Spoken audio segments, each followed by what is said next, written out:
Itti amma fakkeenyaaf uumama keessatti wanni hundinuu lama lamaan uume Rabbi. Dhiiraa fi horma uume uumuu dhiiraa fi hormatti uume tan hundaa'u. Laftimma samiin hormaadha. Laftimmoo dhaltuudha jechuudha. San bakka buuti jechuuf hin uumama keessatti seenes waan takka. akkamitti dhaltuu bakka buuti lafti? Lafti dhaltuu kitti bakka buutu ni dhalti. Lafti tuni samiin abbaa manaati. Lafti immoo haadha manaa haadha warraati jechuudha. Fakkeenya akkasiiti. Isiin inni itti samiin itti roobdi lafti ni magarsiti jechuudha. Gaarri kun kan dhiira fi dhalaa san mul'isa. san mul'isa. San mul'isa.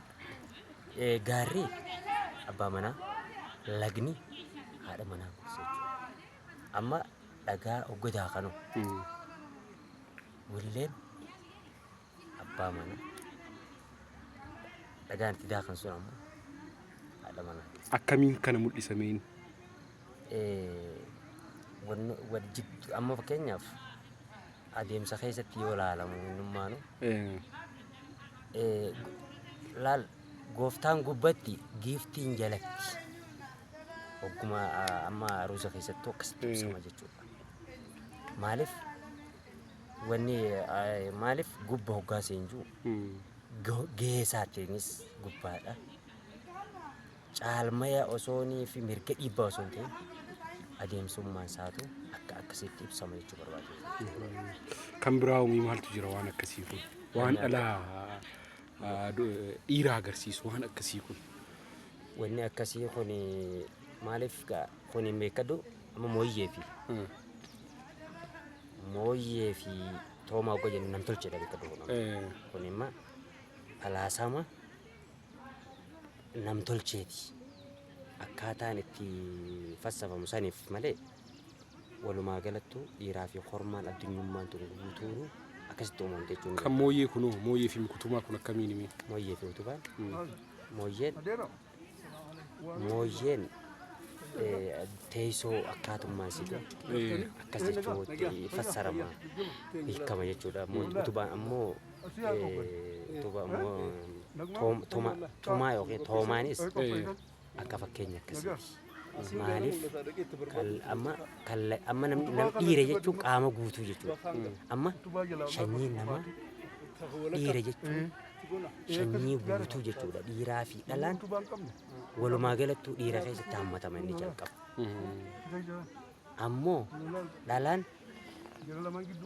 qaama dhiirarraa amma fakkeenyaaf dhalaan cinaacha bitaarraa uumame jedha. Cinaacha bitaarraa dhiirumarraa ba'e.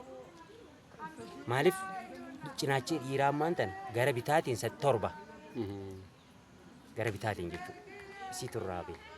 Yoo lakkaa'an amma cinaachummaan namaa kun gara bitaatiin 7 gara naan 8. Amma dhiira takka guyyaa isiin fuute abaluu arra jaaramee jedhanii. Arra jaaramee jechuun cinaachi tokkorraa irruudha jechuudha dura. Takkaa'oo bakka banaa jira. Isiin bakka san cinaacha tokkicharraa luqqeessan hoggaa isiin arra haadha manaatti hirkate. Haadha manaa hoggaa hirkate bakki silaa irratti sun banaan duraan jirtu takkintiin sun cinaachi guyyaa san guutamaaf jechuudha. Guyyaa fuudhe guyyaa bultii jaaresanii cinaachirraa irruu san guutamaaf jechuudha. Maaliif amma fakkeenyaaf killee lukkuu yoo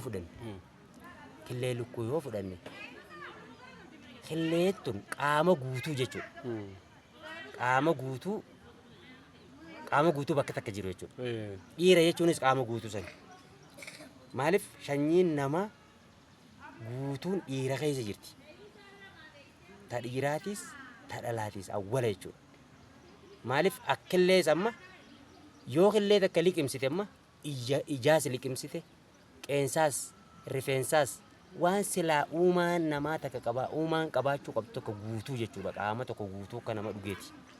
Akka fakkeenya akkasiitiiti sanii fi malee dhiiraa fi dhalatti uume jechuudha. Rabbiin godha deetii isaatiin amma wanummaan takkaa waan ittiin fassafamtu rabbii wajjin adda baasanii ni hiikna jedhan hin danda'amtu jechuudha wanni feetee isaa ta'utu amriin tarabbiiti wanni wanti nu sani jechuufi malee akkaatummaan itti rabbiin lafa tanaa fi horii isaa ta'u waan fedheewu dhiiraa fi dhalatti jechuudha mataa malee kan namtolchee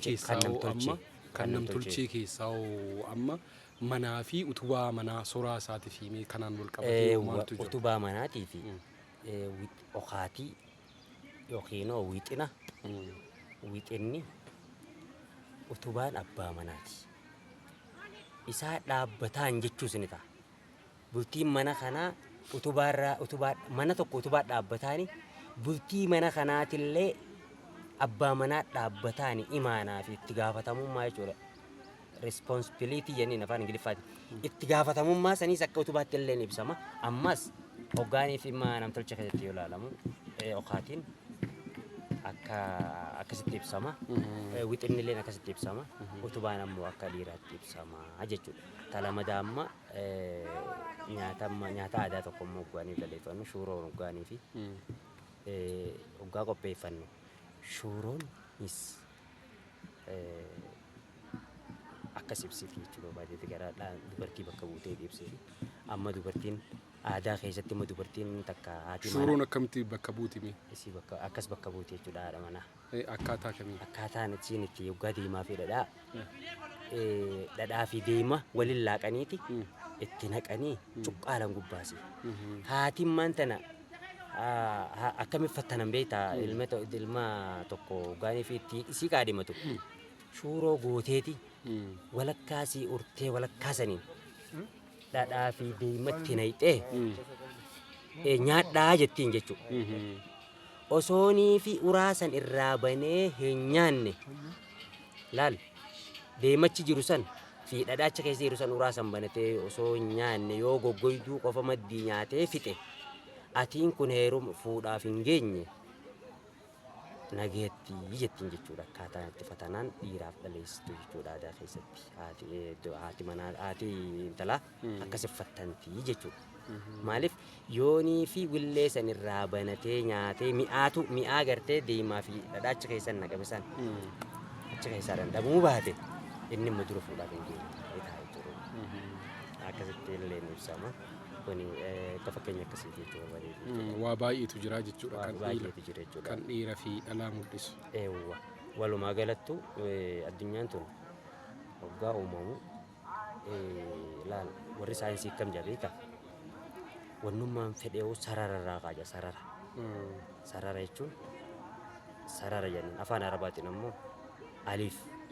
Aliif jechuun maqaa akkanatti waan takka amma aliif kan amma sararri tokko sarara jechuun afaan saayinsiitiin sarara jaamami afaan ammoo akka rabbiin jetti aliif maqaa rabbiiti aliif maqaa rabbiitu tokko akkan aliif amma uleen siinqeemma ulee jechuun tabbaa gadaati isaa ta'u uleen abbaa gadaa takka hokkoon qabdu barkoon qabdu jalloon qabdu jalloo miti qatta jette tameetira lamaan jechuun akka namni amma jirutti jechuudha lama jechuudha. Siiqqeen sun sarara yookaan lafa keessa sarara jechuudha. Ka'umsa waa baay'eeti. Ka'umsa waa baay'eeti. Amma maal jechuu barbaadeeti? Dhiirtilleen uumamni dhiiraa sun isii aliif san isii san bakka bu'a. Isiin ammoo on geengoo yookiin zeeroon akkasitti amma karaan tokkollee nu gadi qarqarxee yaman gadii fi akkanatti amma wanti kana yoo fudhannu amma oon jechuun walqixa jechuudha isin amma lakkoofsarraa amma aadaan Oromoo tun oo jechuun kun oorraa fayyinummaa oo jechuun walqixa jechuudha. Walqinni lakkoofsaa meeqa beektaa? 5. Walqinnummaa lakkoofsaatu. Haga 10. Tokko hanga 9 lakkoofsa jechuun tokko hanga 9. Zeeroo si dabalatti ka. Siifin hima. Qoy tokko hanga 9tu lakkoofsa jechuudha. Lakkoofsa jechuun lakkoofsa addunyaa tun itti fayyadamtu 9. Takka hanga 9. San keessaa walqinni isaa meeqa? 5. Takka 2 3 4.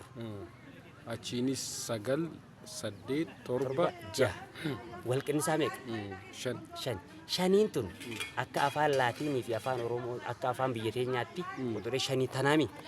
Akka lakkoofsa warra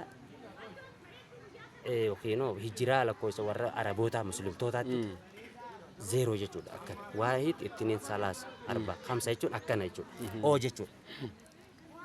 Oodha jechuudha. Amma maaliif? Amma yoo afaan biyya teenyaatti oo jechuu fi zeeroo jechuun tokko. Afaan Arabaatiin ammoo quxuree shaniiti. Amma akka saayinsiitti walqinni lakkoofsaa akka saayinsiitti meeqa? Duwwaadha. Duwwaa takka duwwaa lama jennee akkana hoggaa barsiisu. 1 2 3 jennee akkanas lakkoofna. Duwwaa takka duwwaa lama akkanas. Duwwaa jechuun akkasanitti walqinnisi isiisanii jechuudha. Maaliif akkasitti ibsama nuti illee nama hoggaa jaarru manallee hoggaa jaarru ootti jaarra. Dallawallee yoo jaarru ootti jaarra. Aruuzallee yeroo dhiichifnu shanii jechuun akkasitti dubartiillee akkasitti geengotti sirban dhugaanii fi dhiichisalleen ootti walumaa galattu yeroo owwaannullee oo jennee owwaanne eenyummaa keenya san achi keessatti ibsan. Maaliif uumaa namaa tanaatuutu addunyaan tunillee geengoodha jechuudha. Akka fakkeenya kallee akka lukkuusan jechuudha. Walumaa galattu lafti immoo dhala addunyaa akkas bakka buuti. Dubartii bakka buuti lafti. Dubartii bakka buuti. Oo jechuun isi bakka buuti. Aliif ammoo kallachi tokkummaatii fi kallachi asirratti hidhatanillee ammas taniin sitti ta'u namtolchee keessa kallachi asirratti hidhatan isa bakka bu'a jechuudha. Dhiirummaadha bakka bu'aa jechuudha. Kallachi asirratti aadaa Oromoo keessatti hidhatanillee isa bakka bu'aa jechuudha. Addunyaa laftummaan immoo amma biyya teenya hoggaa faarsin fakkii dhalaatti faarsin amma Oromiyaa faarsuudhaaf fakkii dubartiitti faarfamti. Biyya jechuun haadha sini jedhama. Haadha jechuun dubartii ta'uu isii fakkeenya akkasiiti jechuudha. Galatooma. Maqaan kiyyaas Muhammad Adan Jibril yookiin Qaceelaa Adan Jibril abbaa heeraa kutaa magaalaa Haramayaadha. Mana murtii aadaa ol dubbifata kutaa magaalaa Haramayaati. Galatooma.